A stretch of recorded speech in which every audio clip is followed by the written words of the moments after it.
పెద్దలకు, పుర ప్రముఖులకు, విద్యార్థులకు, పాత్రికేయులకు అందరికీ నా యొక్క నమస్సుమాంజులు. ఈరోజు మకర సంక్రాంతి వేళ మన వివేకానందుడు జనవరి 12న జన్మించాడు. ఆ శుభ సందర్భంగా మనం ప్రతి సంవత్సరం ఈ వేడుకలు ఎంతో ఘనంగా జరుపుకున్నందుకు ఇది ఒక భారతదేశానికి, మన తాండూరు మున్సిపాలిటీకి చాలా గర్వకారణము. సో ఆయన చూపించిన ఆదర్శాలు మనం పాటించినట్టయితే మన జీవితంలో కానీ మన సమాజంలో కానీ ఎలాంటి అశాంతి లేకుండా మనం జీవించగలుగుతాము. ఆయన చూపించిన మొదటి మార్గం ఏంటంటే, తను యువకుడుగా ఉన్నప్పుడే ఆయనకు ఒక ఆధ్యాత్మిక చింతన ఏర్పడడం జరిగింది. ఆ ఆధ్యాత్మిక చింతనలో భాగంగా ఆయన దేశమంతా తిరుగుతూ తన గురువును వెతుక్కోవడం జరిగింది.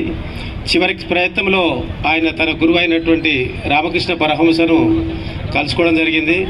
ఒకటే మాటతోటి ఆయనలో ఆత్మహత్య చింతన మొదలు కావడం జరిగింది. నువ్వు దేవుడిని చూశావా అని గురువుని అడిగితే నేను చూశాను అని ఆయన చెప్పాడు. అంటే ఆయనని ఆయనకు భగవంతుని చూపించిండు తన గురువు కాబట్టి.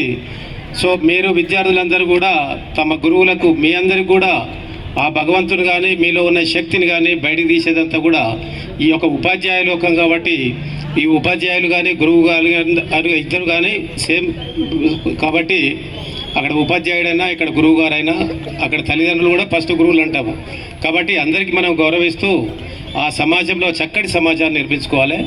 ఆ విధంగా నిర్మించుకుంటూ ఆయన తన గురువుగారి పాదపద్మాల దగ్గర ఆయన తన యొక్క ఆధ్యాత్మిక చింతన మొదలుపెట్టి, ఆ గురువుగారి తర్వాత తను కన్యాకుమారికి వెళ్ళి ఆయన ఆధ్యాత్మిక జీవితం గడుపుకొని అక్కడి నుంచి ఆయన ఒక వివేకవంతుడైనాడు. అంటే ఆయన ఒక చైతన్యం అనేది, తన యొక్క ఆత్మ చైతన్యం ఆయనకు దర్శనమిచ్చింది కాబట్టి అక్కడి నుంచి ఆయన ఆ రోజు నుంచి వివేకానందుడయ్యాడు.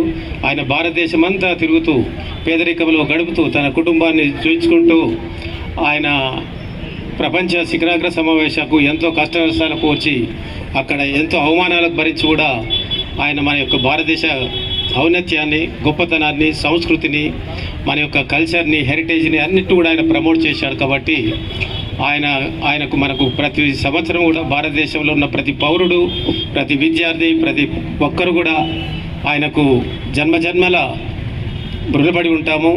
ఆయన చూపిన ఆదర్శం ఒక పుస్తకంలో ఒక పేజీ చివరి భాగం చూసి కూడా తన యొక్క ఆ పుస్తకంలో ఏముందో కూడా ఆయన చెప్పగలిగేంత మహాత్ముడు. కాబట్టి ఆయనను మనం అందరం ఆదర్శంగా తీసుకొని ఈ యొక్క వేడుకల్ని మరింత ఘనంగా జరుపుకోవాలని, ఇదంతా కూడా విద్యార్థులు మనసులోకి వెక్కాలి.